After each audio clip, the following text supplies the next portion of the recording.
Well, then, it looks like YouTube did not like my stream because I didn't end it, YouTube did. And they ended it for a policy violation. Evidently, playing a nearly 100-year-old Disney video violated policy for some reason. Wow. Isn't that something else? Good, Tyre, welcome back. Okay, I just learned something. I don't know what you guys saw on your stream on your side, but on my side, I saw stream ended due to policy violation. And if that don't really suck, moose juice.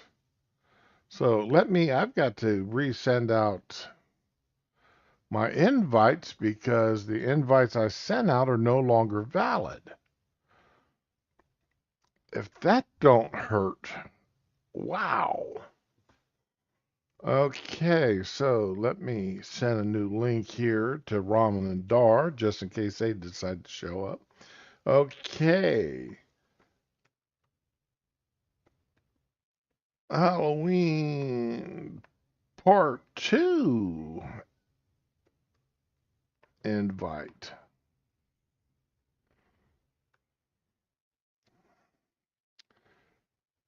If that isn't the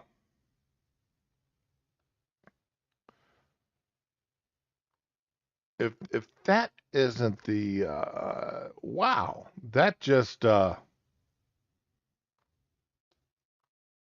just surprised the hell out of me. I've never had that happen before. At least not to me, and I've never been on a stream where that's happened, where it just ended like that, and come to find out later it ended because YouTube yanked the stream.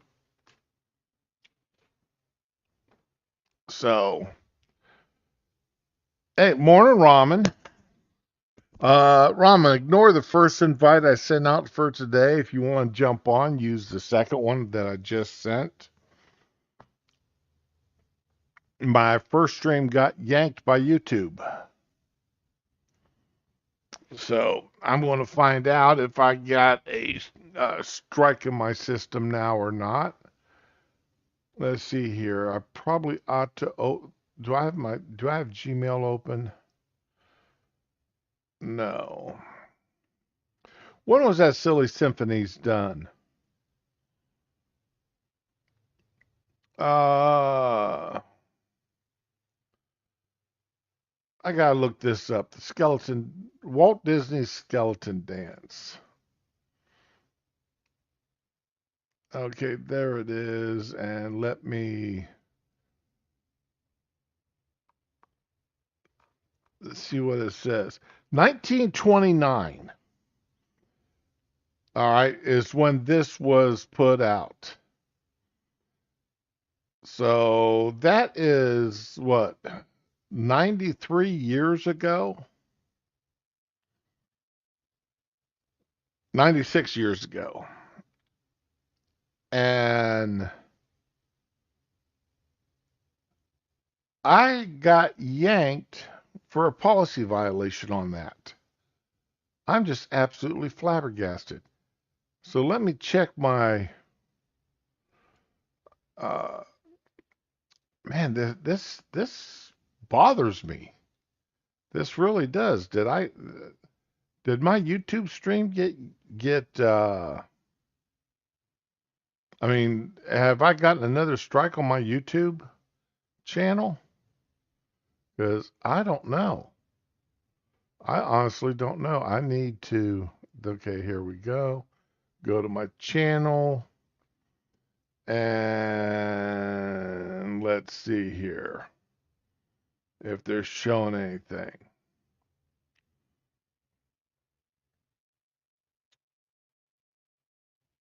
And no, they're not saying anything yet.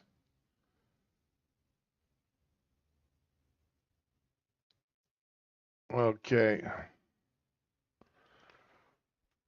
Oh, an angry Orf shaking his fist at the sky, yelling. Yeah, that definitely describes me most days, a lot of days. So, well.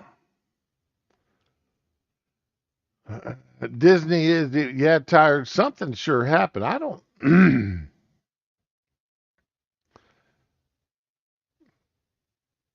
That did not make me a happy camper to have that stream end like that, but it did what it did. It was a 5 minute stream. Well, at least they let the video end. But as soon as the video ended, they ended my stream. So, all right. So let's take a look at a few things I wanted to look at here today before my throat before my voice decides it's going to go out on me. Damn. Where am I at? Here I am. What's this first thing here?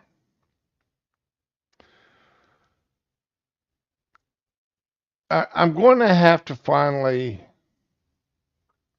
talk about the elephant in the room here.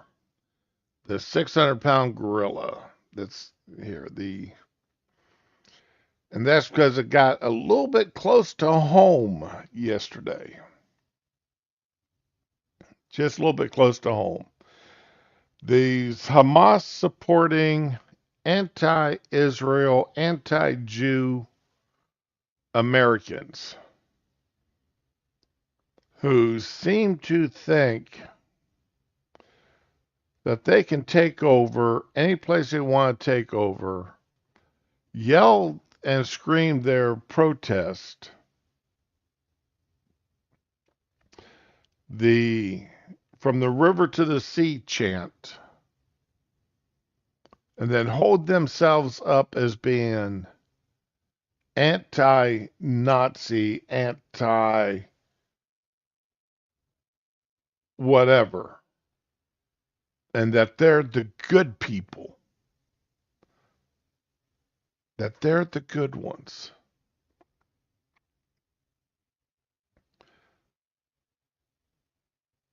I've pretty much left them alone here for the past 20 some odd days because I thought it was pretty much self evident that anybody supporting Hamas was evil. There's no two ways about it. They are evil on earth, anybody supporting Hamas right now. Of course, this is my opinion, but this is a time where, once again, I believe my opinion is the correct opinion.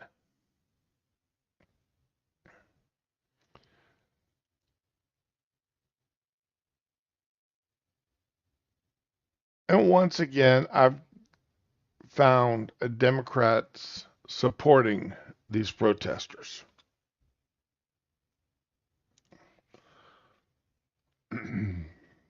I found local governments supporting these protesters.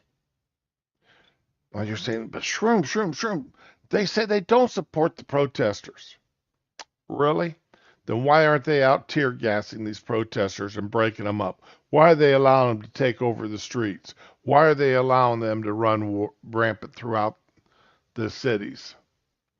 Why are they allowing them to destroy private property?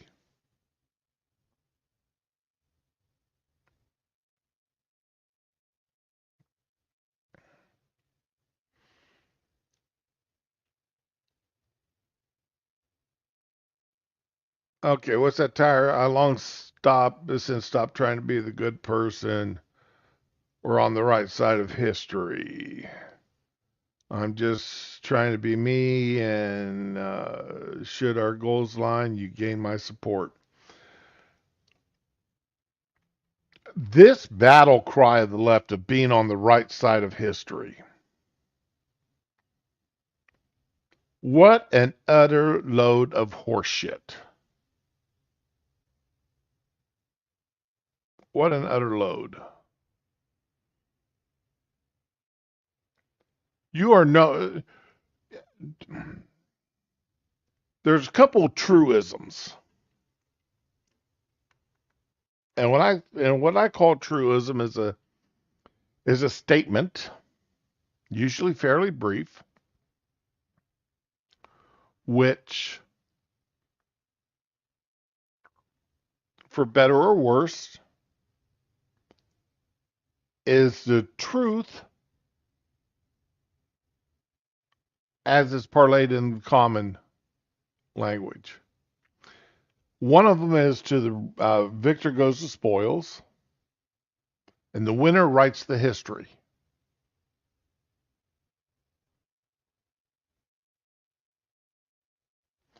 And why does the winner write the history? Because in the past, the loser was absolutely destroyed. You do realize the United States is the first major superpower throughout world history that when it entered a conflict, did not enter that conflict and keep the lands of the losers and ultimately destroy the losers.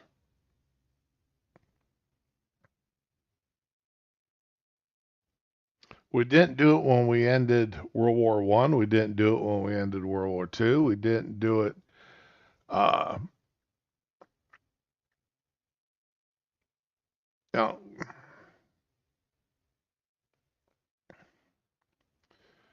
now, China, well, the Japanese people, particularly the Okinawans, they've got a rich history of absorbing their conquerors.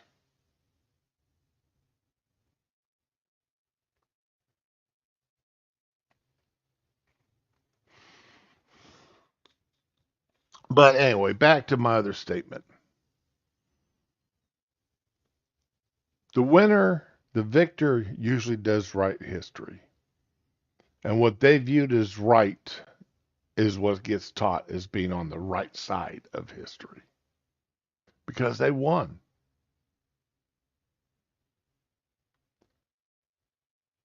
So when the left says that they want to be on the right side of history,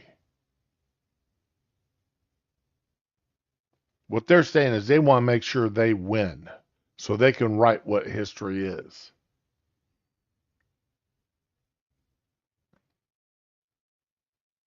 That's what that's about.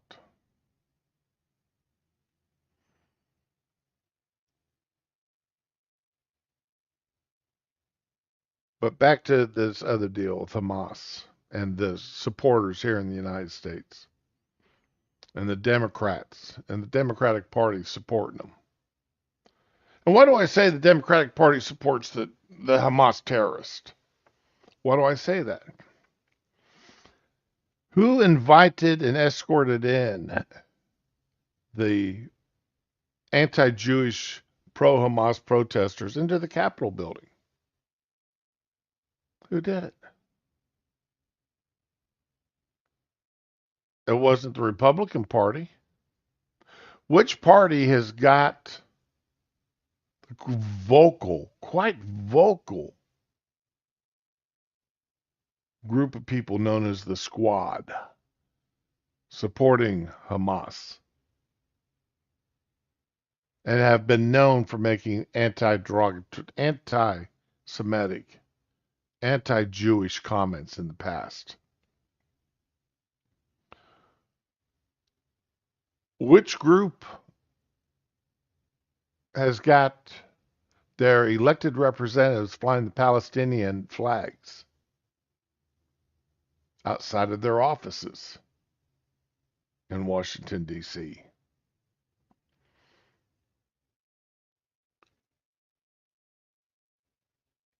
Which group that has control of the colleges and universities has got the students all riled up and supporting Hamas and the Palestinian? Which group is it? It's not the Republicans. Republicans haven't been in control of a university of the majority of universities, or even a vast minority of the universities, in 30, 40, 50 years. Liberals control most of the colleges and universities. And why do I say that? The Democratic Party controls them. And why do I say that?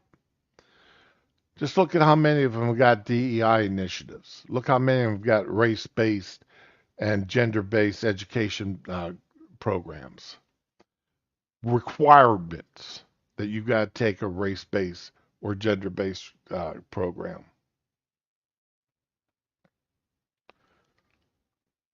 We have turned our country over to the left and over to the real haters in the world, the most intolerant, tolerant people in the world. That's who controls our universities. That's who controls our high schools. That's who controls our middle schools and junior and elementary schools.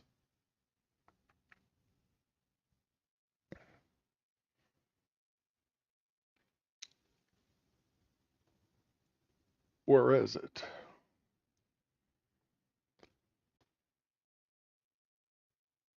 Here is a photograph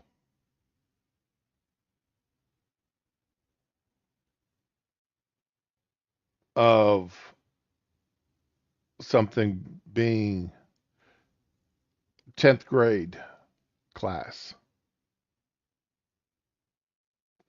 Come on, share. Thank you. 10th grade English class. Class. Class. Get my list ready. All right. What does this have to do with English? Intersectionality. You can never fully separate parts of a people's identity because each category attributes to who they are. For an example, a woman who is poor and while experiences the world differently from a woman who is rich and Hispanic, the different parts of their identities can never be entirely separated.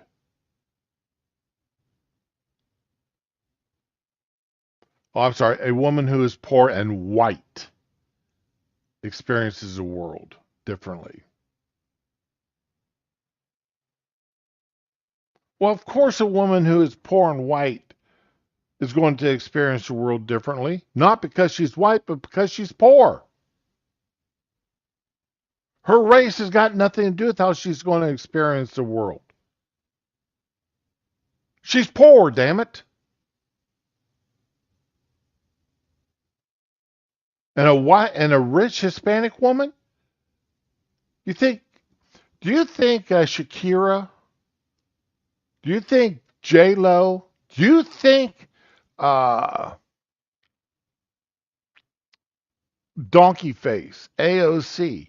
Since AOC's been in Congress, do you think she faces the world worse than a poor white woman just because AOC is Hispanic or whatever the hell her heritage is?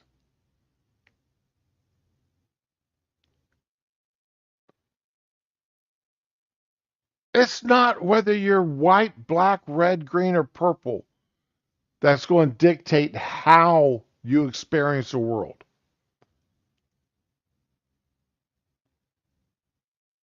What's going to dictate how you experience the world? The people you hang around with.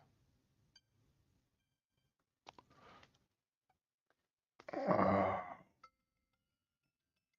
okay, I'm sorry. I got to take this call real quick.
Okay, I'm back. That was somebody that absolutely never, ever, ever calls me unless there is a major malfunction. So that's why I answered that call because it was, unless it's a major problem, he doesn't call me. So, but anyway, back to this.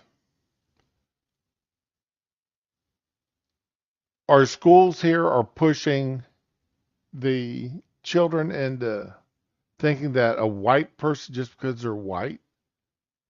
Okay, but back to what I was saying before. I'm sorry, I lost track of my mind there for a second. What is going to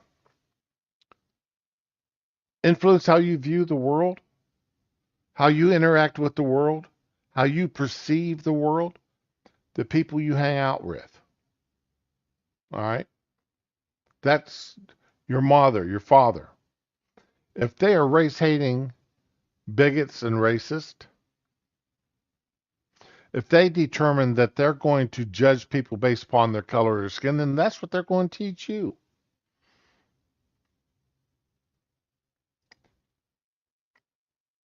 If they use foul language, if they expose you to uh, ratchet actions and don't teach you that that's wrong, that if they teach you that that's acceptable, then that's how you're going to view the world.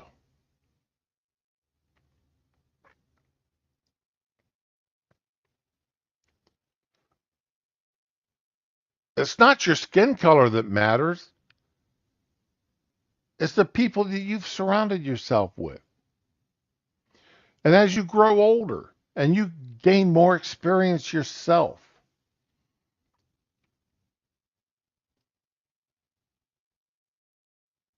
and how you take that experience and what you look at, that is how is going to determine how you interact with the world, how you view the world.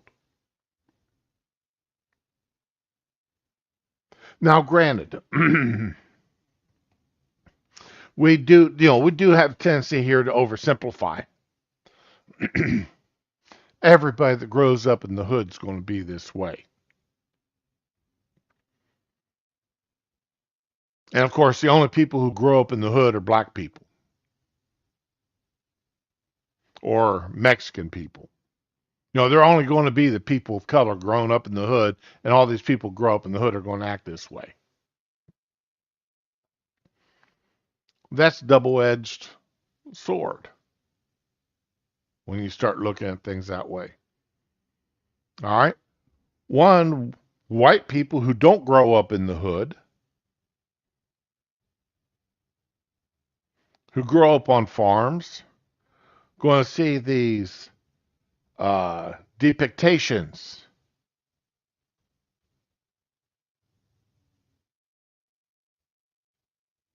of what black people and Hispanic people are supposed to be like, because that's what we see on television.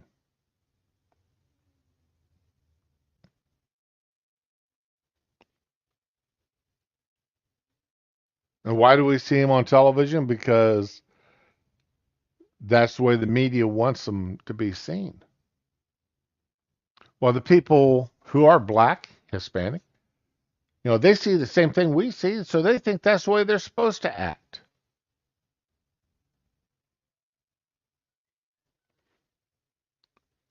They don't show the people acting the same as other people. Then who gets the uh, limelight? The nasty, what I would call nasty rappers, the ones who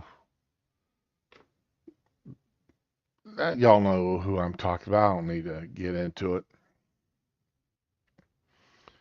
They get glorified up by the local media and pushed to everything. And then that's how the young guys, the young boys and girls, think they're supposed to act when they grow up.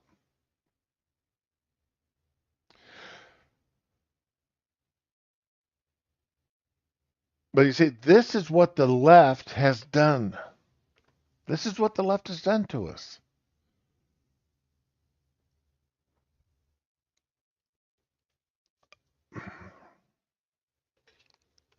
Being 64 years old,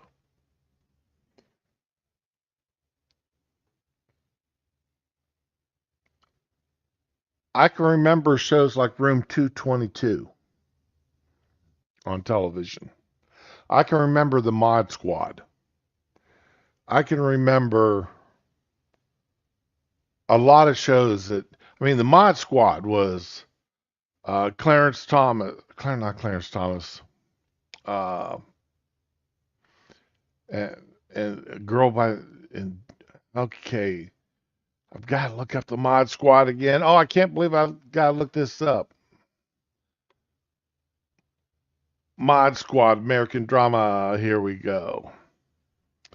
Yeah, it was Clarence Williams III, Michael Cole, and Peggy Lipton. Let me share this for you because you guys will recognize Clarence Williams. Um, he has been. He's actually on. What the hell's the name of that? Hallmark Channel. He's a co-star on the Hallmark Channel right now, or he was last season. As far as I know, he's still alive.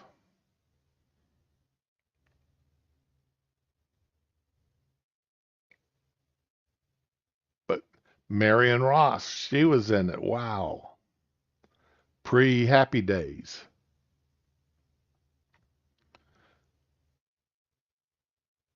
But anyway,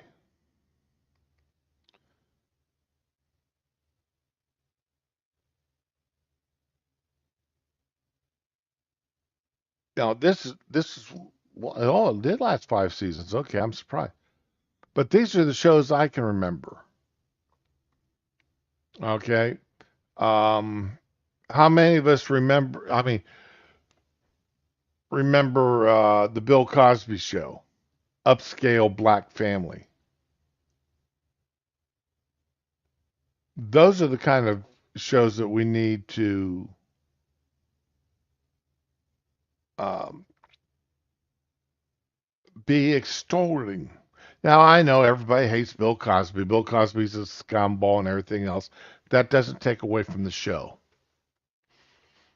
That doesn't take away from the show itself and what he was showing. Then the next slide here, racial lens. How do people, different races, experience the world differently? Analytical lens examines existing power structures which are based on white privilege, perpetuates the marginalization of people of color.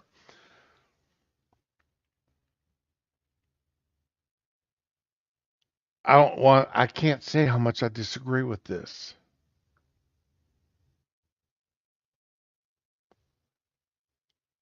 The existing power structure of today. Georgia just had a judge rule that their the voting lines had to be drawn specifically to ensure that a certain number of black representatives got elected into office. That just got ordered by the court system that they had to ensure that majority black districts got drawn so that there would be black representation.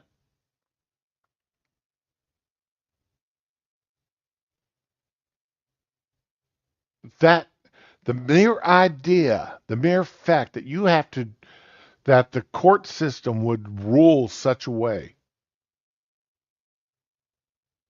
Could you imagine the court's ruling that you have to draw districts to ensure that women got elected or that whites got elected to office?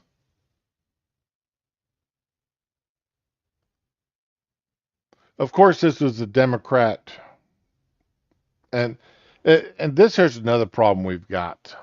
Okay, I know I'm all over the place. I'm a wild tangent here today.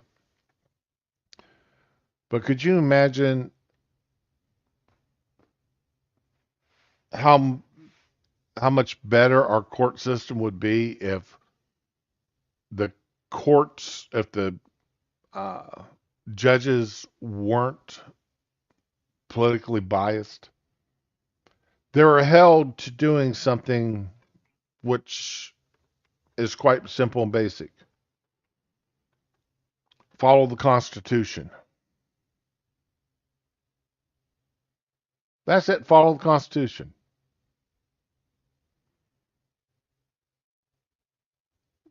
Real simple, real basic.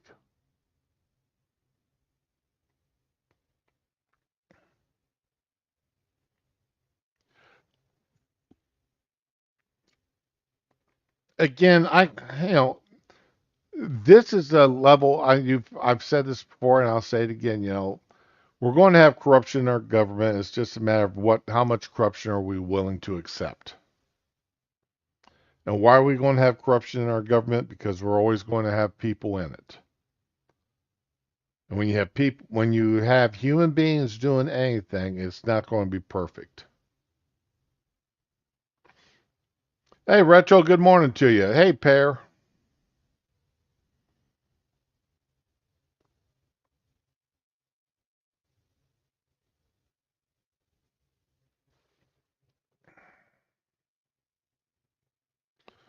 Oh, got a new person in here. I'm sorry for not recognizing you earlier. I wasn't looking at the chat, but Nathala Alvarez Suarez,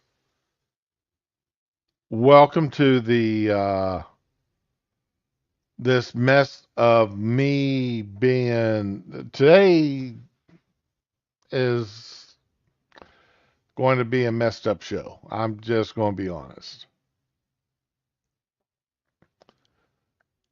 All right. I'm just going to be honest. Today's going to be messed up. There's no rhyme or reason to how everything's going to go today.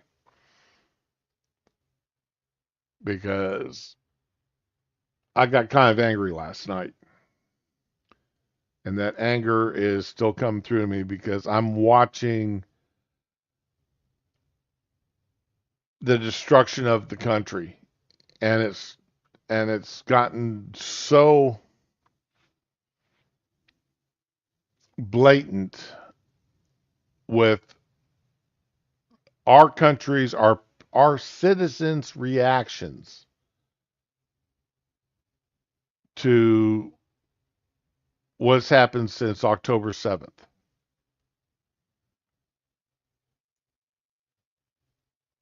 And yeah, I know we're going to have people out there celebrating and protesting and supporting Hamas.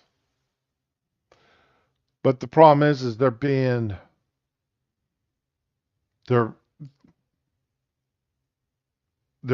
praised, they're being allowed to do so, they're not being condemned on a nightly basis by the highest elected officials in the land. And let's just listen to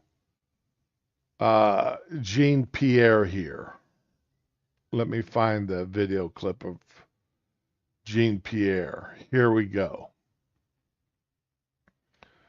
Let's listen to Jean Pierre here. Does President Biden think the anti-Israel protesters in this country are extremists? Okay. Listen to that question. Does the president think the anti-Israel protesters are extremists? They're not asking about anybody else. They're asking specifically about the anti-Israel protesters. What I can say is what we've been very clear about this. When it comes to anti-Semitism, there's no place. We have to make sure that we speak against it very loud and be very clear about that. Remember, what the president decided to, when the president decided to run for president is what he saw in Charlottesville in 2017, when he saw neo-Nazis marching down the streets of Charlottesville.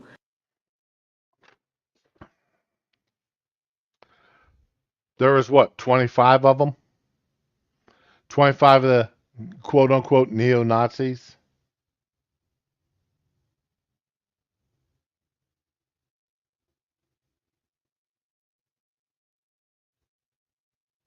With vile anti-Semitic just hatred. And he was very clear then, and he's very clear now. He's taken actions against this over the past 2 years, and he's continued to be clear. There is no place for this type of vile and despite this kind of rhetoric. And we hear. Then why hasn't he come out against, why has he allowed people like Rashid Tlaib? Where's he speaking out against Rashid Tlaib with what she said and her actions? And the rest of the members of the squad with their actions in supporting these anti-Israel, anti-Jewish protesters. Why is Biden being so damn silent? Why aren't you calling out members of your own party for their actions? You guys, though, talk about extremists all the time. It is usually about MAGA extremists. So what about these protesters who are making Jewish students feel unsafe on college campuses? Are they extremists? I've been very, very clear. We are calling out any form of hate. Any form of hate. It is not acceptable. It should not be acceptable here. And we are going to continue to call that out. And let me be very clear. You're not calling it out unless you're asked specifically about it on these Hamas people, on these pro-Hamas people. You don't call it out unless you get asked, and then you couch it.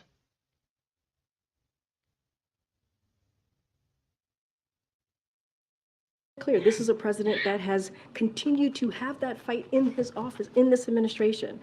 You know, when he repealed Trump's Muslim ban. There was no Muslim ban. You're lying out your ass. Once again, you are lying out of your ass.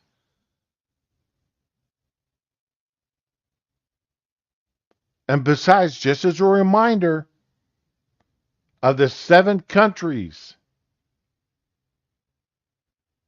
that Trump had in that ban, 6 of them were the same countries that Obama had in his ban. And who was Obama's vice president? Just as a reminder, Biden was. There was no Muslim ban. So stop lying your ass off.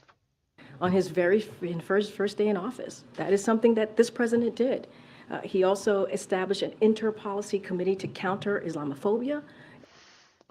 And what does that have to do with the current people who are out there protesting and calling out the Jewish people? What does that have to do with it there, KJP? Anti-Semitism and related forms of bias and discrimination. We have taken this very, very, very seriously, from the president all the way on down. Then where are the press conferences by the Mayorkas? Where are the press conferences by DHS? Where is your press conferences by your head of the DOJ saying that they are going to go after the leaders of the people who are of these extremists? Where are the arrests and the prosecutions? Where are they? Where are the arrests? Where are the announcements that you're going to start, that you're going to look over every stone? You know, you're going to use facial recognition and every technology available to you to track these people down and arrest them. How many of those people that got arrested at the Capitol building last week or the week before are still sitting in jail, and how many of them were released right away? Does President Biden look at these anti-Israel protests on college campuses and think it's nice to see that the country's youth are so involved, or does he think the next generation is doomed? Here's the thing. There's no place for hate in America. No. I'm telling you, there's no place for hate in America, and we condemn any anti-Semitic threat or incident in the strongest terms. And you heard me say at the top, I gave a message to students who are feeling under threat right now, right? You know, we're tracking these threats very closely. We are there for them. No student should have to be able to go to class, live on campus in fear. And, you know. Then why are you not going out to the colleges and demanding that these colleges and universities tighten security and break up these protests? Look at all the hell you guys gave DeSantis for forcing the two colleges to disband the pro-Hamas groups there.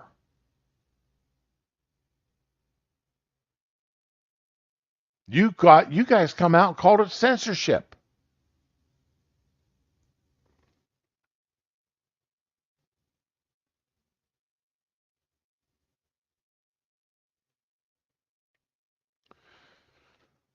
Yeah, Retro, I'm not going to disagree with you on that.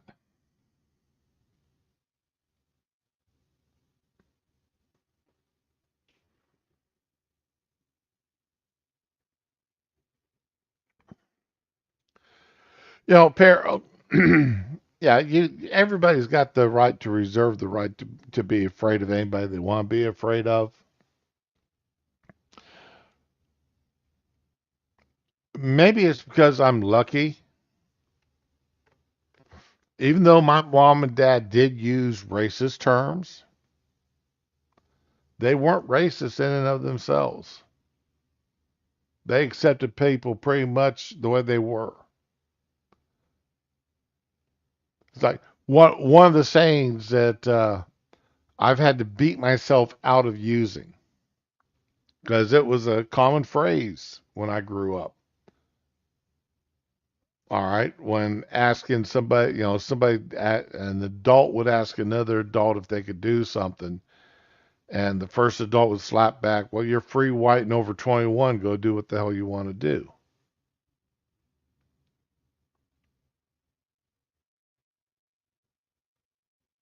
Well, all I say now is you're over 21. Go do it. You don't need to ask me for permission to go do something. You're over 21. Go do what you think you want to do.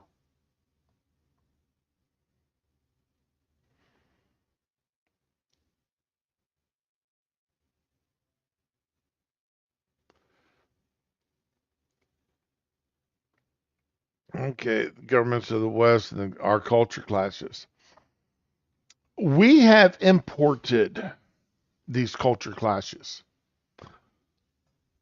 We've imported it into our own problem. That we have caused our own problem here in the West by importing people who are not medical to our lifestyle and don't want to be. They don't want our lifestyle. They want our money, but they want to cling to their second century beliefs. They want to, when somebody comes to this country because they want to be saved from the horrors of their country, but they continue to fly their flag from their home country. What does that tell you? What does that say? When a high school, and this happened 2 years ago, I think, in California, a group of kids wore T-shirts with the American flag on them on Cinco de Mayo, on the May 5th. And the schools told them they had to take those shirts off because it made the Hispanics feel uncomfortable. They're wearing the flag, they're wearing shirts with the American flag on it on May the 5th, and they were told they had to take the shirts off because it made the Hispanics feel uncomfortable. And the courts upheld that ruling by the schools. The courts upheld it.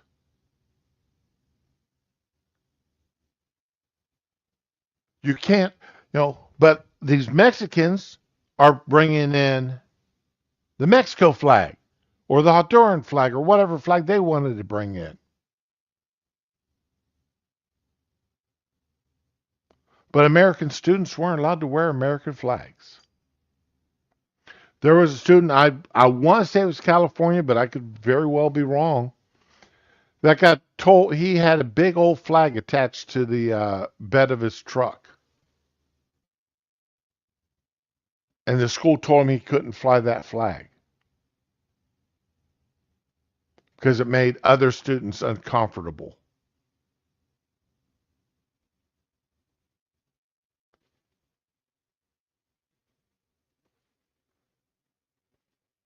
What in the hell kind of nonsense is this? Look at Dearborn, Michigan. Let's look at this Hamtramck. Okay, I talked a little bit about this Hamtramck, Michigan yesterday.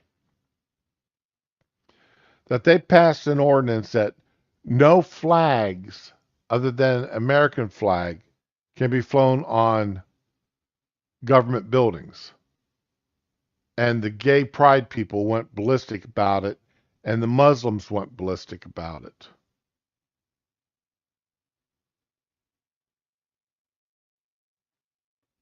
How dare you say you can't fly our flags on government buildings?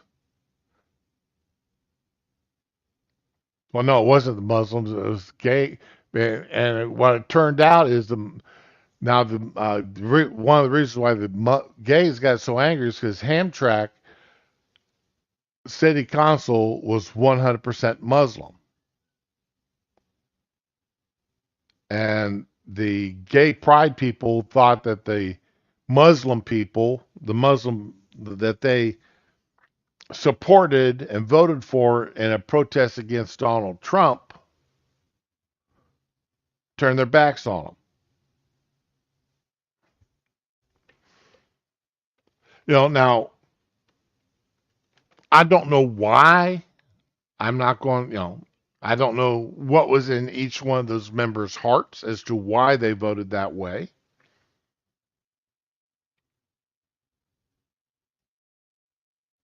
You can assume that they voted that way because one of two reasons. One's because they're Muslims and practicing Muslims have a problem with gay people, or two because they wanted to show that the only flags that belong on government buildings are American flags.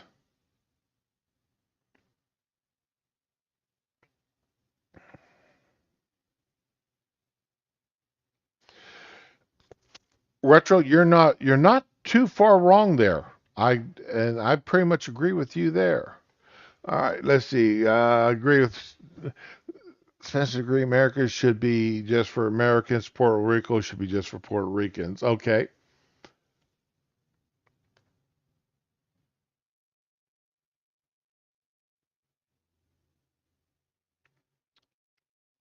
Tyre, I'm not going to disagree. Yeah.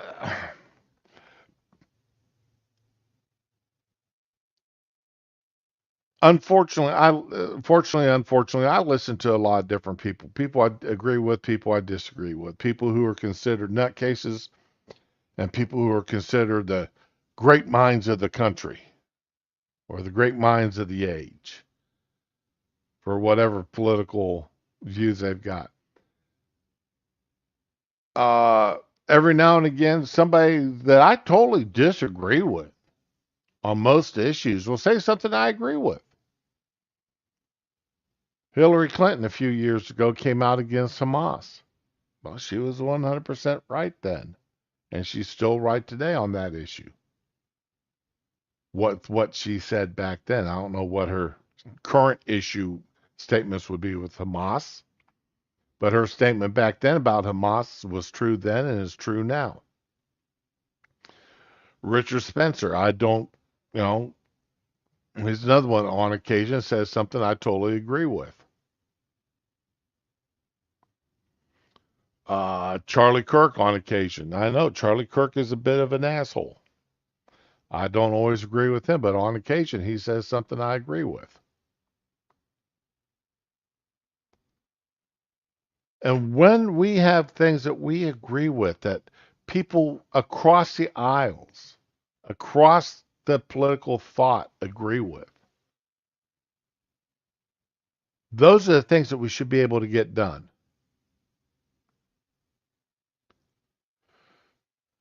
And, the left is going to seriously regret this unlimited immigration. They're going to regret that they're importing people into the country that even fight amongst themselves as to how they want to live and what the future of the country should be. And I truly believe they're going to regret importing as many Muslims as they do. Because for the most part, the truly observant Muslim people believe in world domination by force. They truly believe that. They truly believe that they need to take over every country, and every country needs to fall under Islam.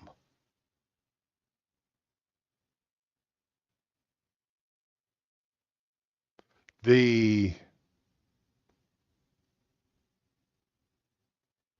idea that all other religions need to be abolished, particularly the Jewish religion, with the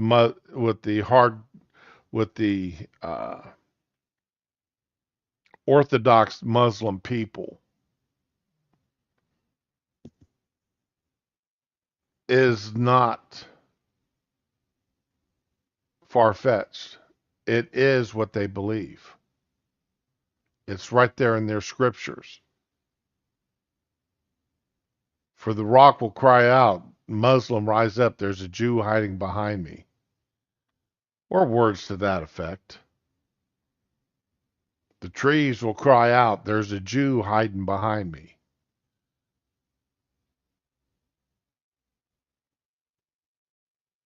So that is something that is going to happen. All right, I want to switch gears here for a little bit, because there's several of us getting up there in age, and this is one of the things that popped up on, irritated me a little bit. That is something I'm dealing with. And I wasn't aware it was this bad until I started dealing with it.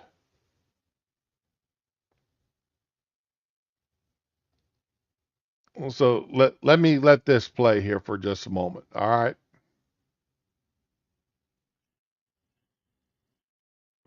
A case that had come to my attention where there was an initial denial of a disability application. And he told me, and this is something Mr. Higgins referenced, he told me, well, everybody gets denied at the first step. Now, that sounds kind of glib. And like, oh, that's just step one is your denial. That's completely unacceptable. And Now, that is true. Step one, you're denied. Automatic. You're denied, and then you got to go back and fight for it. That is why when I applied for disability, first thing I went and did is, talk to the lawyers, pay them my fee, sent them copies, signed all the paperwork and everything I needed to fill them out for them to do their thing when I needed them. All right. Now, this is my page from the Social Security website. All right. I am sharing this. Okay. Obviously, I got my personal identifications blocked out. But I applied last October. All right. They didn't start on it until November 30th, almost a month after I applied. Well, actually, over a month after I applied. It has been, at this point, they have only processed 82% as of this morning, 82% of my application. Typically, it takes 366 days for the initial review and decision. And that decision is always denied. Not, 99.9999% of the time, disability is denied.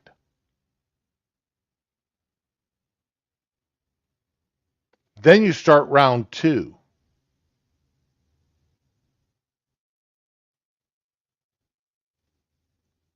That's where the lawyers and everything comes in.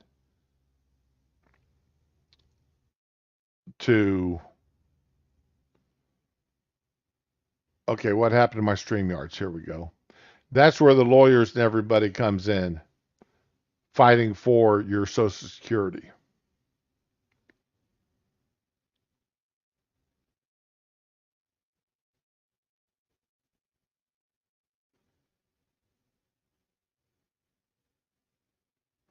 Holy shit, Bear. You had a gun pointed at your head. For what shirt?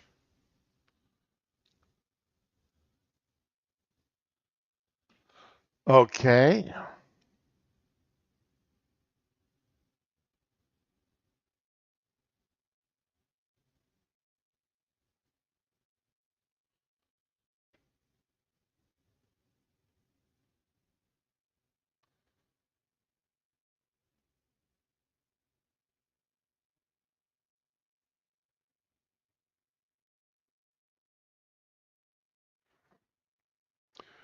Okay. Oh, yours went through fairly quickly there, Retro. Mine has now been over a year. I did it after 14th of October is my birthday. I processed the paperwork on October the 20th.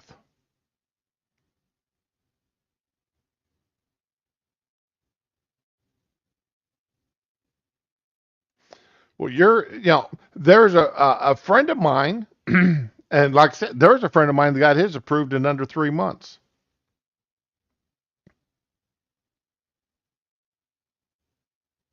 Okay.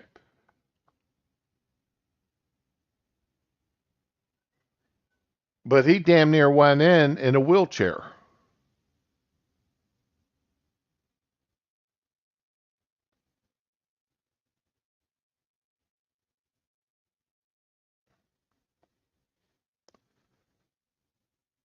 That may be. That may be. But I'm just showing, it's.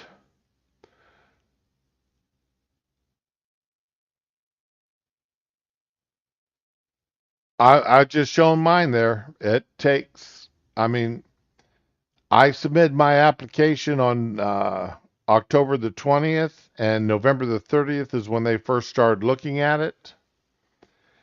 And it is only 82% of the way done. And when I talked to the lawyers last week about it, they said, yeah, if we're lucky, we'll have everything ready for you here in about a year. You'll have final notice here in about a year.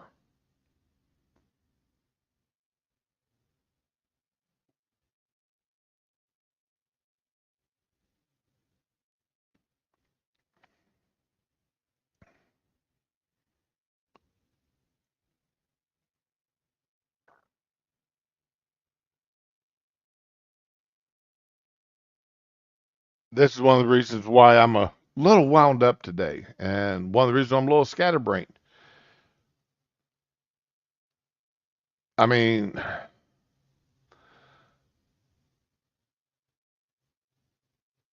when you go and you start applying for this mess, you're limited on how much you can earn the whole time, which makes sense.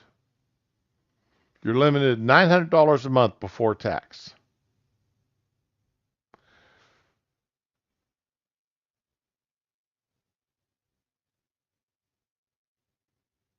And I can, and again, once again, I can,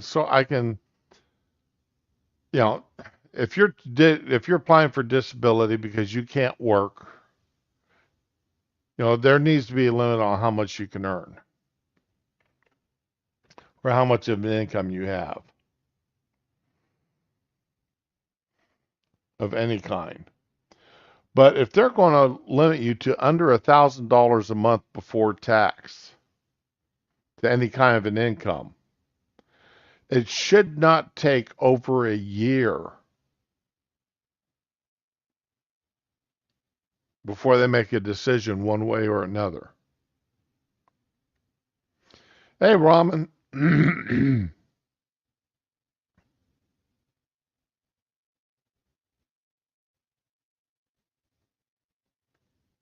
It shouldn't take over a year before they make a decision one way or another. It really shouldn't. Fortunately, my wife's got a good job,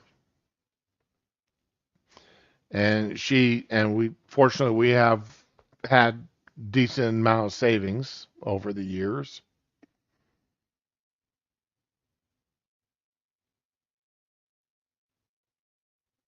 I just didn't expect to be spending to be um, how to say this, hitting my savings account so early. I figured I had another 10 years before I had to start hitting my retirement accounts and trying to live off of it.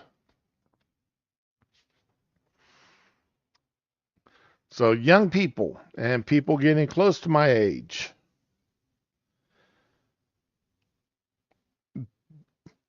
keep that in mind. And keep in mind that you may have to, and that's even if Social Security is still solvent. That's another question, too. Social Security may damn well not be solvent. Yeah, Ramen. The earlier stream, it got nuked by YouTube. This is actually my second stream of the day because my first stream got nuked. What am I doing here? That.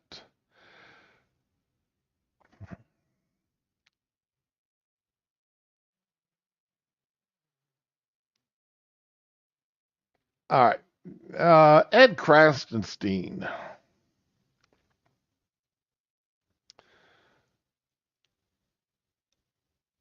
I know this is Monkey's favorite boy to beat up, and I usually don't go with him because he is Monkey's boy to beat up, and I try to stay away from him. Oh, well, that too, Retro. You're probably right on that.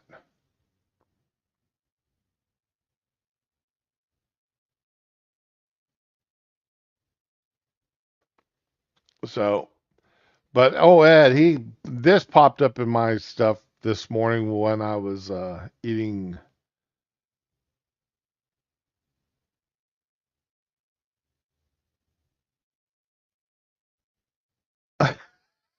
I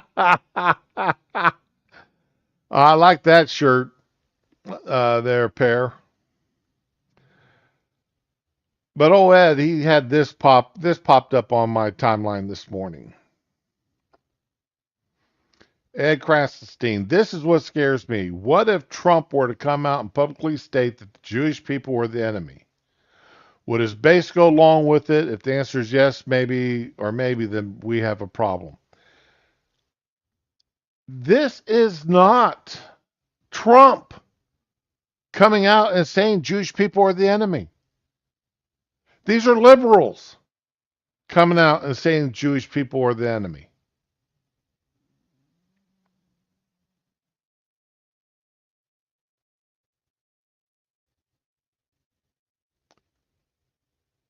Some people have got Trump derangement syndrome so bad that they use him as an example for what their own people, the people they support, are doing.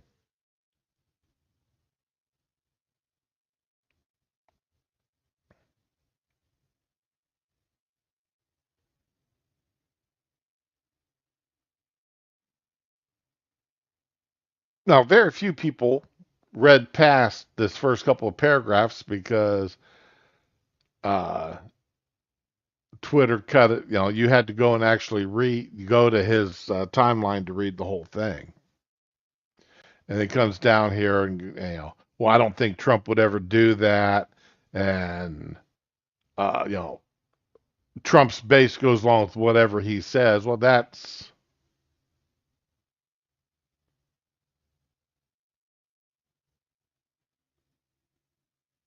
you know, that's absolutely wrong. I mean, okay, we saw this Fauci. Now, a lot of us didn't know who Fauci was until the vast majority of Americans had no clue who in the hell Fauci was. He was just another bureaucrat.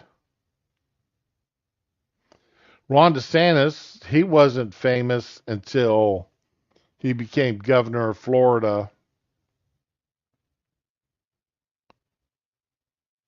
and he took on Disney, or Disney decided to take him on. Nikki Haley, okay. Mitt Romney's always been a class A. I mean, Mitt Romney, yeah, we all knew who Mitt Romney was, and most of us never did like him. And John McCain, God.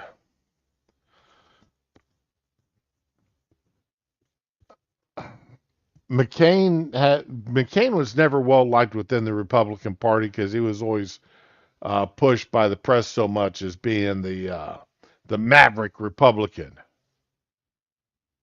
And most of us didn't like McCain.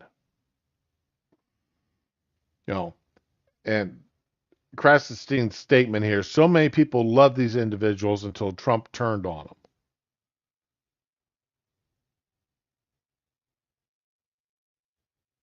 Well, most of us didn't know Fauci. Most of us didn't like Romney and McCain, at least inside the Republican Party.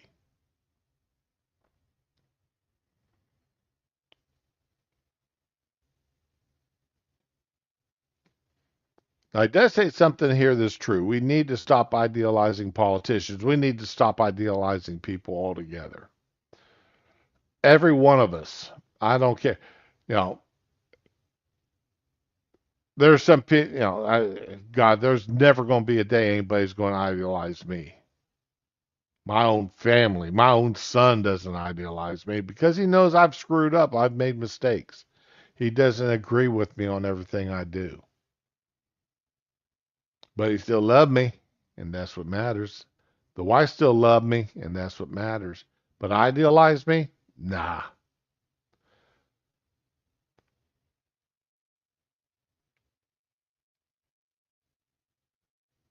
I was never one of these people that if you want to say I idealized any particular politician, the closest you could say I idealize anybody would be Reagan.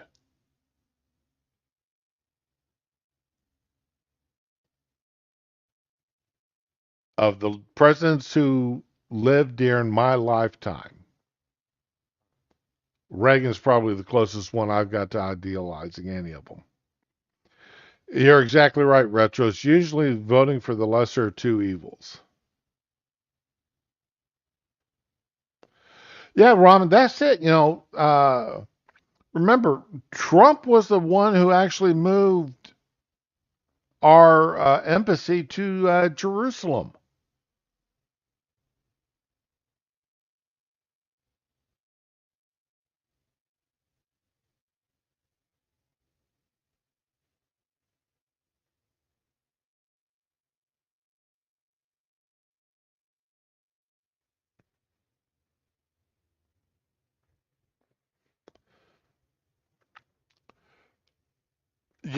Retro, you're right about Reagan. Reagan had the gift of gab. He knew how to uh, he knew how to say things in a way that and even the press who hated him had to appreciate what he said. And being an actor, he knew how to hit his mark and how to say things.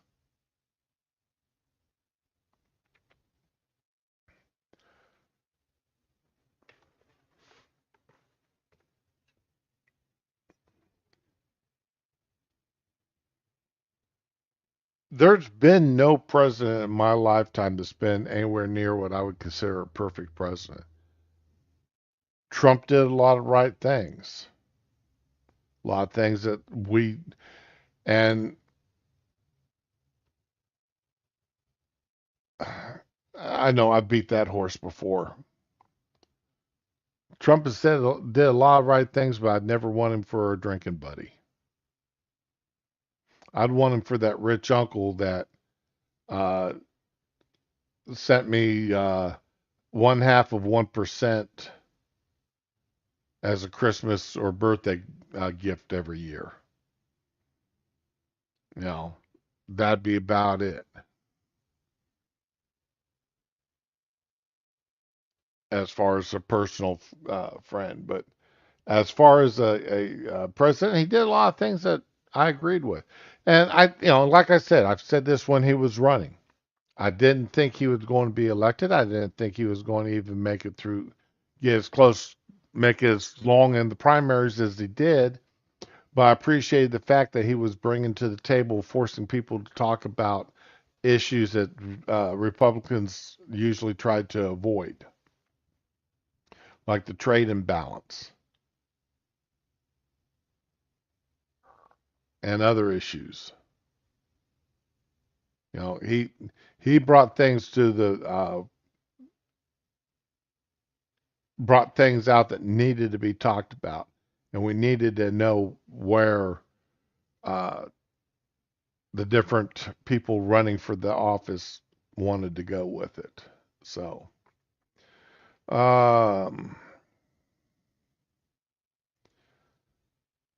I don't need that. What's this one here? Why do I have that one up there twice? I don't know. And this one here. All right. And we're going to, like I said, I'm all over the place here today. Mike Johnson, our Speaker of the House, newly elected Speaker of the House. Some of his old videos are coming up. Because I never paid much attention to this character before, to be honest. I never paid any attention to him.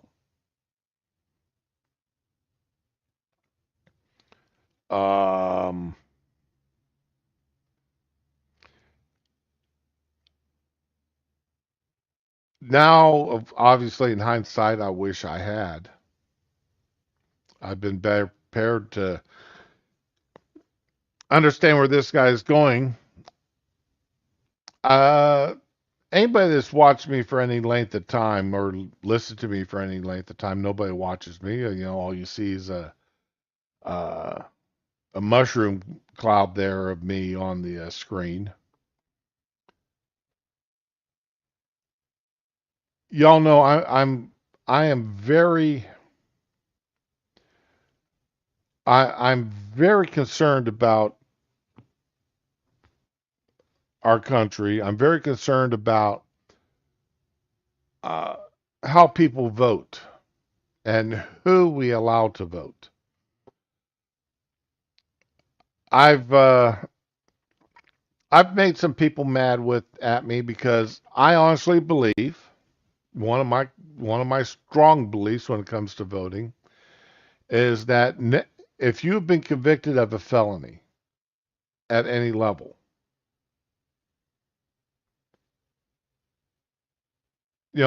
Tyler, you're right. If having Trump as a mentor would be interesting. Um,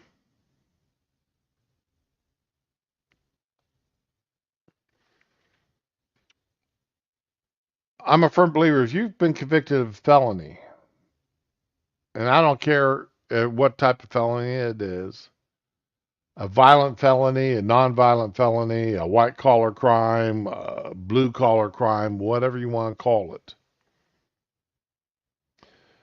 I've got no problem with you losing constitutional rights.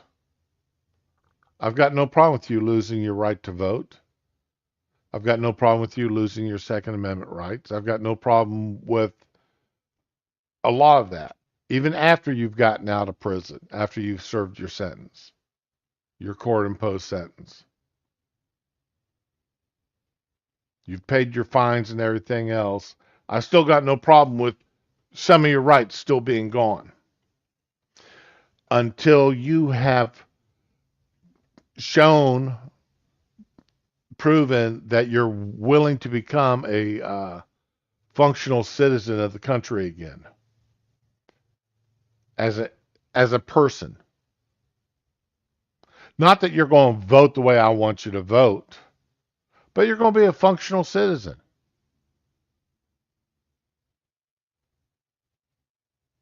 I don't care how you're going to vote,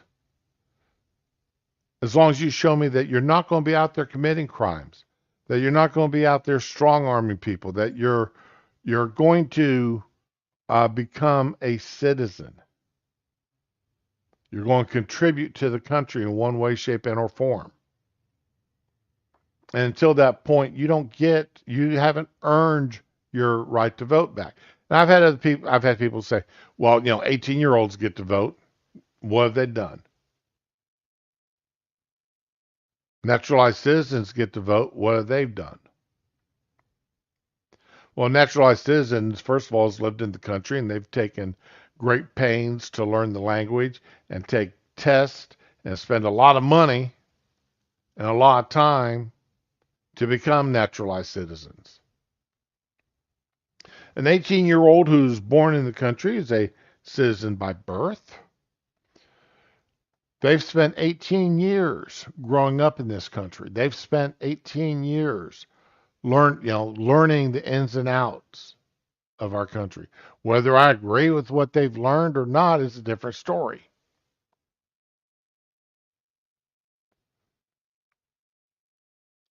But as a citizen who has not committed any crimes, an 18-year-old, I still think it should be 21, but an 18-year-old should be able to vote.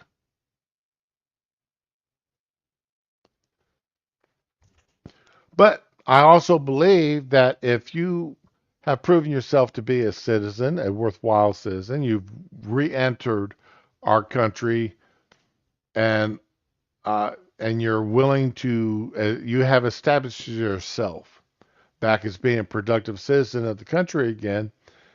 You not only get your Second Amendment you not only get your right to vote back, but you get all your rights to vote all your rights back, including your Second Amendment rights. If we as a country trust you to vote, then you should be, and that you're a good enough citizen to vote, then you're a good enough citizen to carry your firearms again.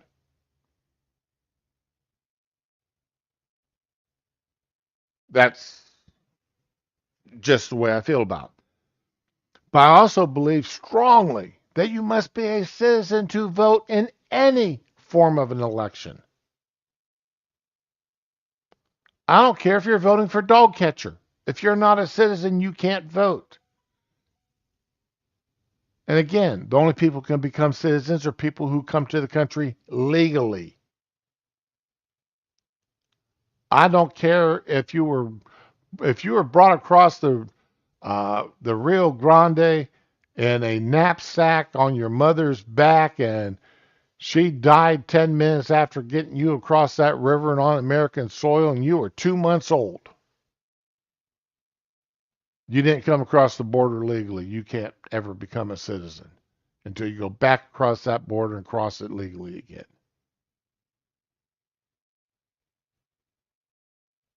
I don't care how you cross that border. If you came across illegally, you never have the chance to become a citizen. Therefore, you never have the chance to vote. And if you cross that border legally and you overstayed your visa, same thing. You never become a citizen. You never have the chance to vote. There are 7 states in this country where by state law there is no requirement that you have to be a citizen to vote.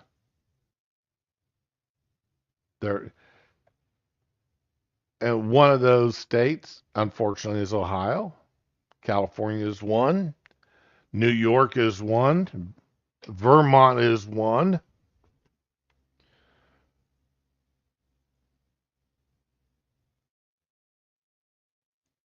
These are states where you can vote in local elections as a non-citizen.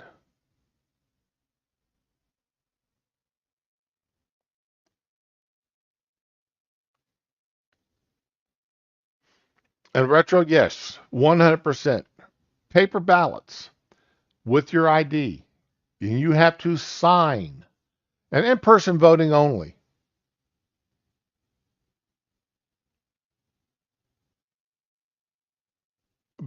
Go back to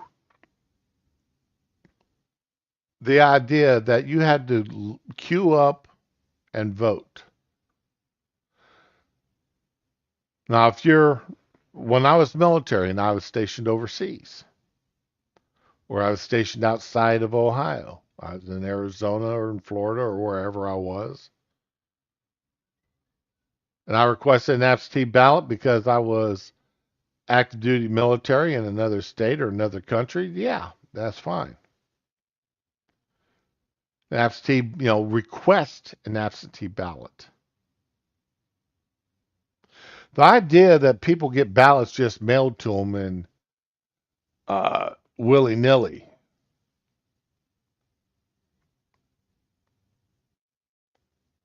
And I do understand we've got long lines of people to vote. I understand that. Okay, that's fine. If in order to alleviate that long line on election day, you want to make it election 3 days or 4 days. Okay, we can do that too. All right. Yeah, retro. When I saw that, oh, JoJo, good morning. And it snowed. Ooh, yeah, it started snowing in Montana last week. A gentleman I follow up there was showing that it was snowing.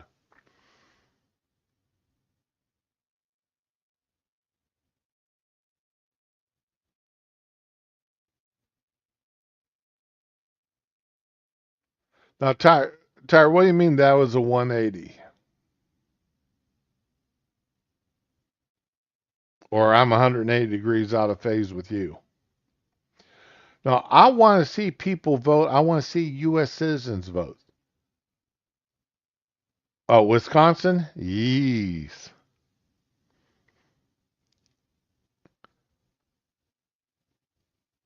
No.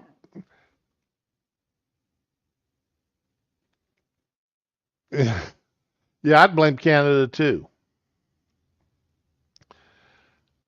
I don't like the idea of having drop boxes in communities or just placed out willy nilly. I don't believe in that. I don't like that idea. You want to have a drop box, put the drop box in front of City Hall, put drop box in front of the elections office, put the drop box at the police station. But that's it.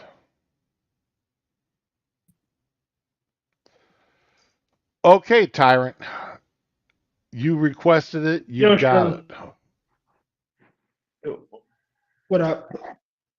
So what is the Uh, 180 about? well, I do recall last week about that. You were opposed to getting their rights back, and I was on the side. If I'm not No, mistaken. I've never been them to felons getting their rights back. I'm opposed to them getting them, or I've always opposed them getting them back as a group, automatically getting rights back. Okay, That's not you how served your rights work. sentence. Now you serve your sentence, you get your rights back. I've always been opposed to that. I voted But against sure, the thing here in Florida that they got their right to vote back as soon as they completed their sentence and paid their fines and such. I voted against that. I've always against an automatic uh, resumption of voting rights. I've always been like against it. I've always felt that you got to earn you you you you earned your way into prison, you earned your way into losing your rights. Now you have to earn your way back into getting them back. yeah, you did earn your way into getting back by completing your sentence and repaying your No, debt to society. no, you did not earn your way back. All you did then was you were under 100%. You were under 24-hour supervision. But All right, even you then, didn't and earn still, you did not earn nothing back. You were under 24-hour supervision with punishment held over your head. You were not sitting out there living your life and doing and proving that you can live within societal laws but and sure. without being closely supervised. But sure. So you're saying that you can piecemeal rights. Who's the watchman for this? Who decides? Oh well, you completed X, Y, and Z, so now you unlock this milestone of having your right to bear arms back. Even though you live in a part of the city that's fucking dangerous, and you might need to protect yourself. But now, hey, It, you completed the milestone. it's real simple. By your own choice in becoming in deciding to rob the bank, to break and enter into somebody's house, by holding up that grocery market, by uh, doing whatever, by your own choice, you decided you did not want to live within society. You you did not want to live within the laws of society that the rest of us live in. Okay. All right, by your own choice, by your own actions, you decided that what everybody else chose to live under wasn't good enough for you, and you had to go out and break these laws and hurt other people either financially or physically. Okay. All right. Therefore, why should you have the same rights as those people? You don't. Because you're a free citizen now. You completed your punishment. You repaid your Now, debt. You given back the fines. You've and now now pulled out. you've got the chance to earn back your station in society. Again, from it comes down to the argument of who gets to decide when I've earned something and how, what have I earned? Do I complete 100 hours of community service and now I get my right to free speech, or do I complete my do I go out and save 3 babies from a car accident that equals 4, 5, and 6? Like who gets to How decide? Who how who who, how, who chooses? how about you spend 5 years or so uh, getting up in the morning and going to work and supporting your family? That you do this without breaking the law, without getting in trouble. How about you become a contributing member of society for a few years to show that you want to live as a productive member of our society. And then at that point, you now have the right to say how that society is governed in the future. Okay, I got a question for you, Sean. Like I said, you punched your son before, right? You've taken away his driver's license when he did something stupid, right? If I'm not mistaken, correct? Right. Yeah. I took away his driver's license for a few months. All right. So at the end of that few months, did you give it back immediately, or did he have to wait to get it back? At the end of those few months, I gave him back his driver's license. So what And is he the and difference? he was under restrictions. But what was the difference between you taking away that driver's license for a few months and then immediately after the completion of the punishment, giving it back, even though he had restrictions on it, you immediately gave it back He versus Oh, I did I've not tell completed the him how punishment. long I was I've been taking. away for 4, 5, 8, 10 years. Oh, he didn't get. I didn't But I've tell been him away for when he years. was going to get his license back. He had to earn his license back by his own actions. So if he continued to misbehave, he'd never get it back, correct? He wouldn't have gotten back until his 18th birthday. That is right. Until he moved out of So the house. all right. But by completing the punishment, like even though you didn't set and you didn't tell him that there was a deadline or a specific window or time frame he needed to behave, he behaved. In prison, Right. that is the same thing. You No, it's for not the same thing.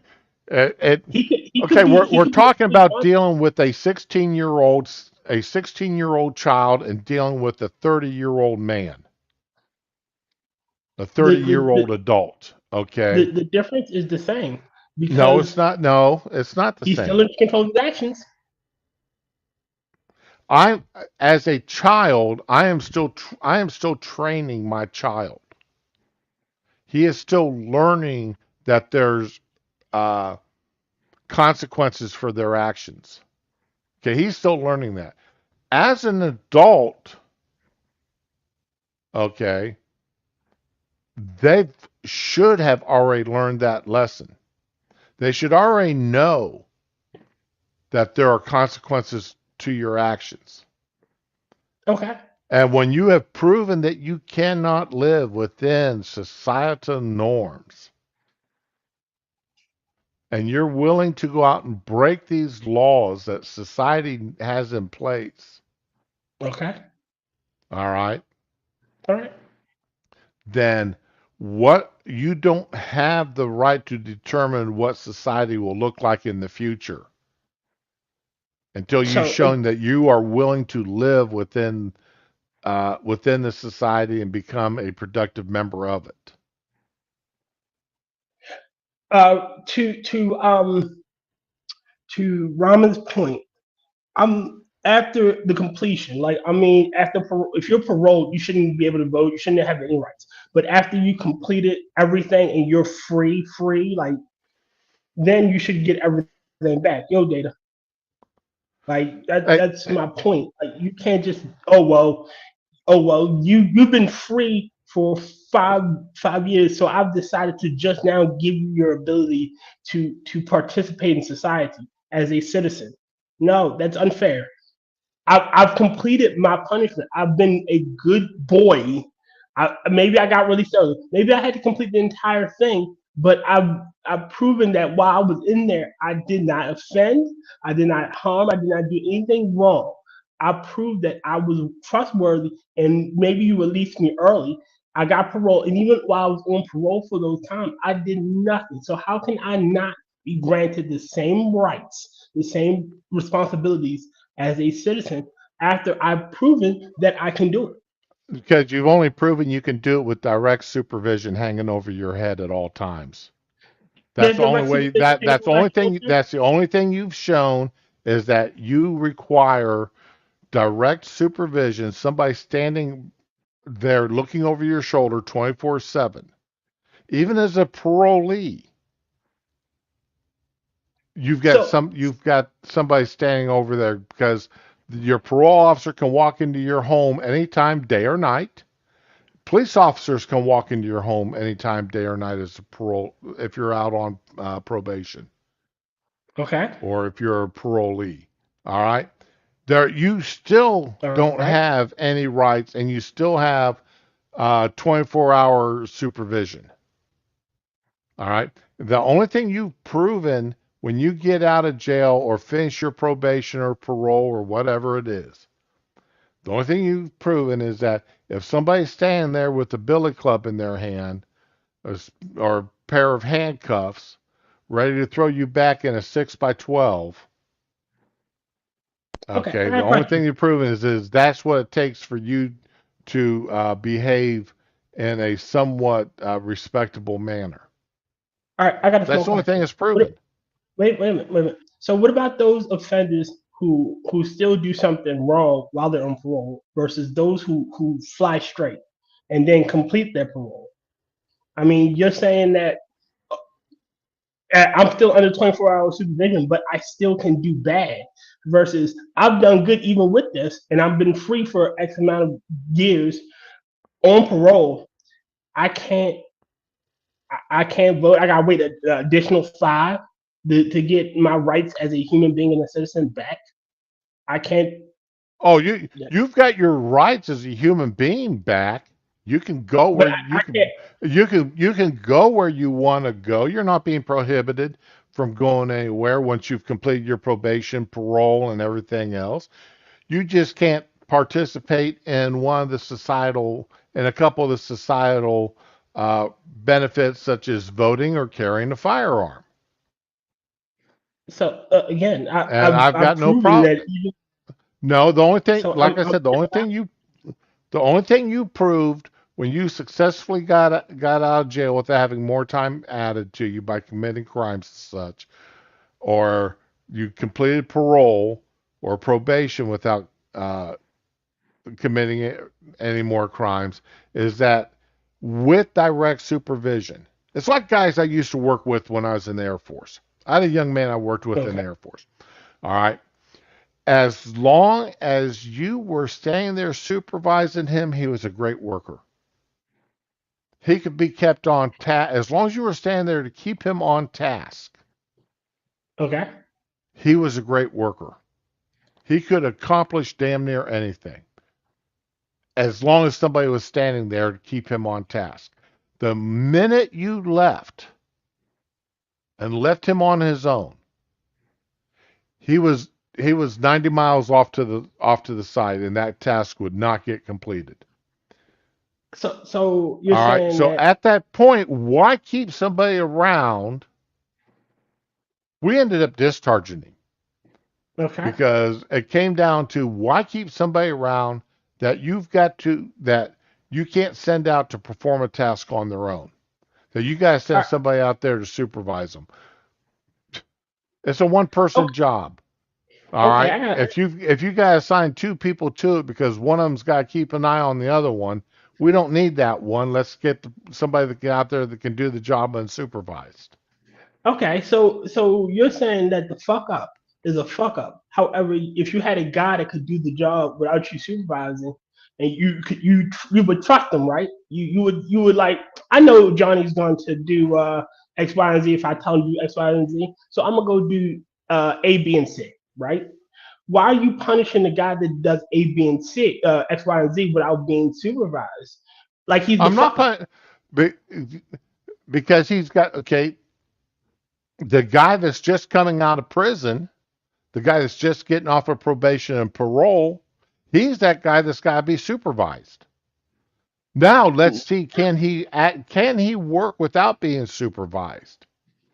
Can No, he do okay. the job? Sure, Can he do the job without being supervised? sure. Can can he My live argument within society without direct supervision over his shoulder 24/7? sure, my argument was this: after you completed parole, after you complete your sentence, your full sentence, or after you completed parole, you should get all your rights back. I'm not saying while you're on parole, but if you're on parole and you fuck up, then you fuck up, and he's the fuck up. If he goes back to prison, would not have to do a whole new bid, then he's fine. But the guy that completed his, straight and narrow, got a job, is doing, doing good. He can't participate in society. Why? He's on the straight and narrow. He's showing you that even under your direction, you could walk away and he's fine. Like No, you because don't worry about him. he is still on.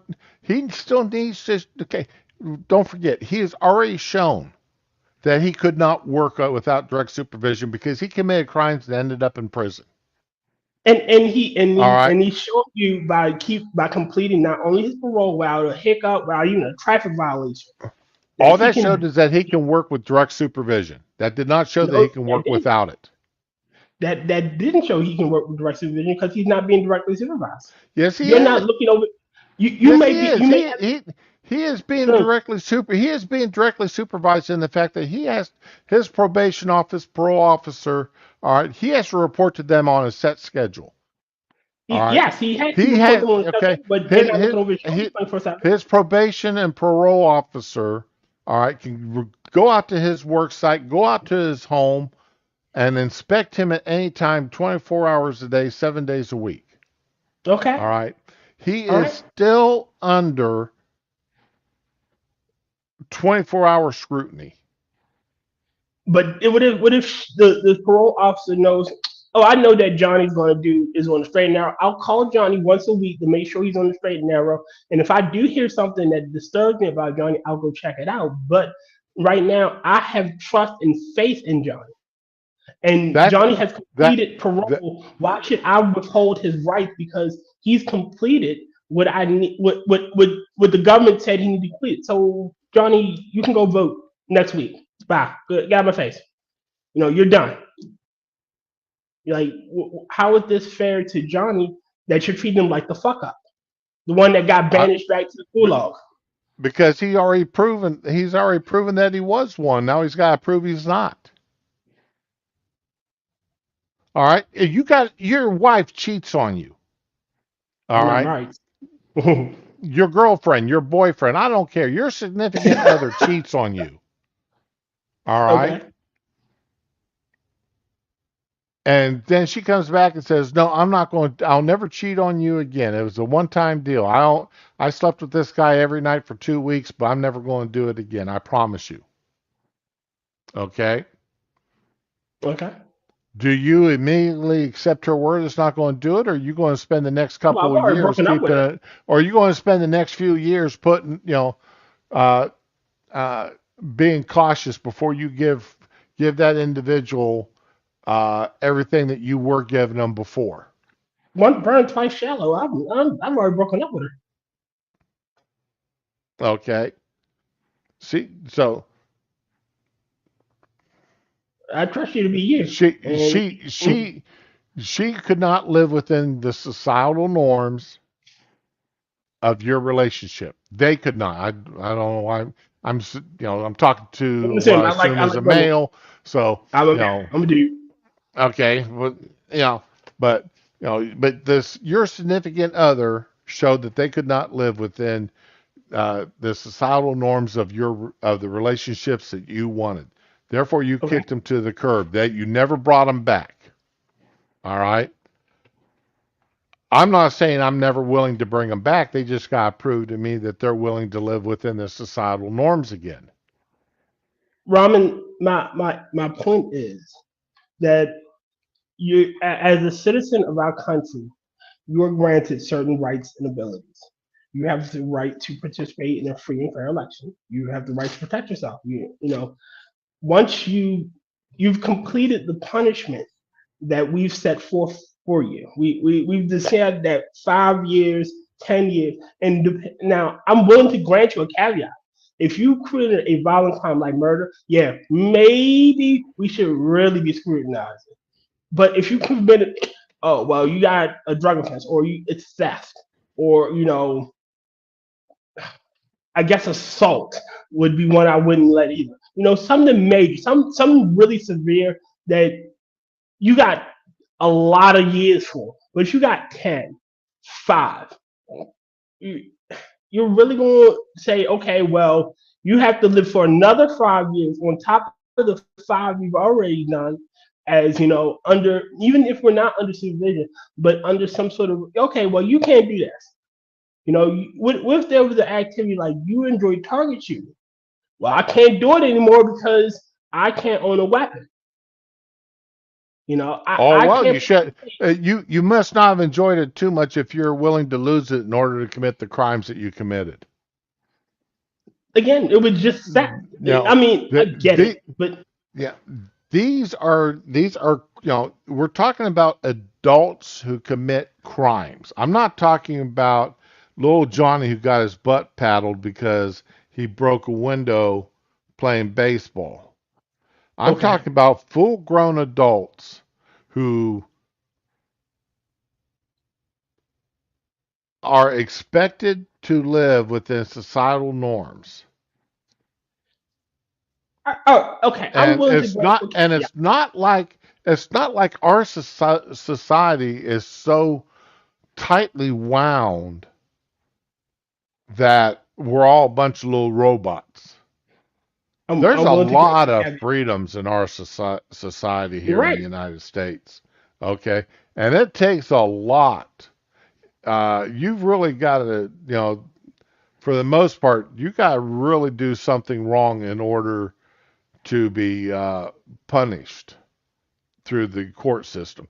And I'm leaving the political stuff as far as January 6th and Understand. that all I'm talking about rape, I'm talking about murder, I'm talking about breaking and entering into a home, a business, theft, this All kind right. of stuff. I'm willing to grant you a caveat for misdemeanor crimes that require years. You know, driving shit like that, that would require. Well, I you don't know. don't lose your right to vote or your right to carry a firearm for misdemeanors, other than domestic abuse. All right. So we only talk about felons. All right. There are So some felonies we're that only are white talking collar crime. felonies here. We're only What talking about felonies. on top of felonies? Again, some felonies aren't drug trafficking. You don't drug traffickers. You're a drug trafficker. You don't ever get out of jail. You're put up underneath it, and the keys are melted. They're not thrown away because they can be found. They're melted. I reserve that for rapists and kid touchers. Melt the keys And and forget where we put you. However, like people do change. Some people like I don't know. Maybe I'm willing to grant a second chance and just one second chance. But if you fuck up again, then it's done. But I gotta see if I can trust you. Like in order for me to see if I can trust you, I have to give you what you had back. Like again, with your son in his car, you had to see if you could trust him, right? You didn't just if he fucked up again, I'm pretty sure you would have took it for longer, correct? Oh yeah. That how is that any different? And I get the age factor, but the broader point I'm trying to I bring and up I and is I was still punishment. teaching. I was still teaching my son what it takes, what he is required to do to live within societal norms. And some people need those lessons, even as Okay. adults. Well, you see, the problem is here as an adult. Okay, as somebody over the age of 21 or 18. Yes. All right, as an adult who is able to uh, enjoy both the freedoms of being an adult, the rights and privileges of being an adult. With Okay. that comes the very loose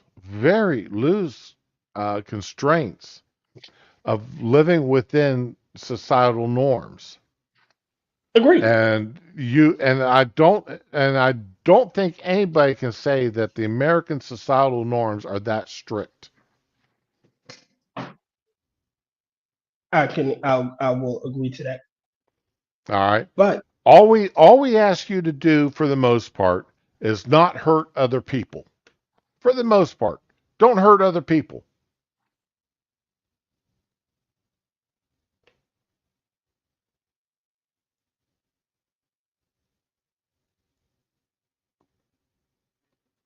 Okay. I guess I'm sorry. are The, we are we still here? Did we yeah, drop? I'm. I think my phone did something, but I'm back. I'm sorry about that. Did my stream go bye bye? No, your stream's up. I can still see it on the. I still see it. Where's my phone? I don't know if we're still right. Are we still You're still live. okay? Because you've been dropping in and out. My screen's been going absolutely crazy. Oh, sorry. Okay. Yeah, because you completely disappeared off of the screen. It Your could have avatar. been my connection. So, all right. All we ask you to live within, that you don't hurt people. You don't hurt them financially. You don't hurt them physically. For the most part, okay? You don't hurt them financially by breaking in and robbing from them, stealing from someone.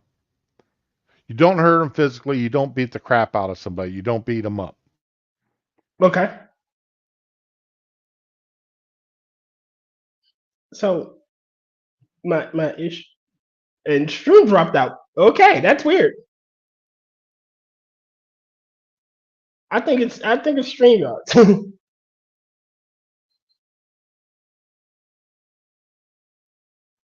I, I don't know what to do, Stream. Hopefully, Stream comes to that. Yeah, Roman. I think we lost Stream.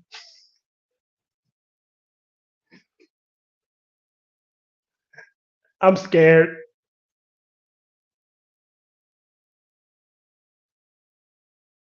but Ramen, I get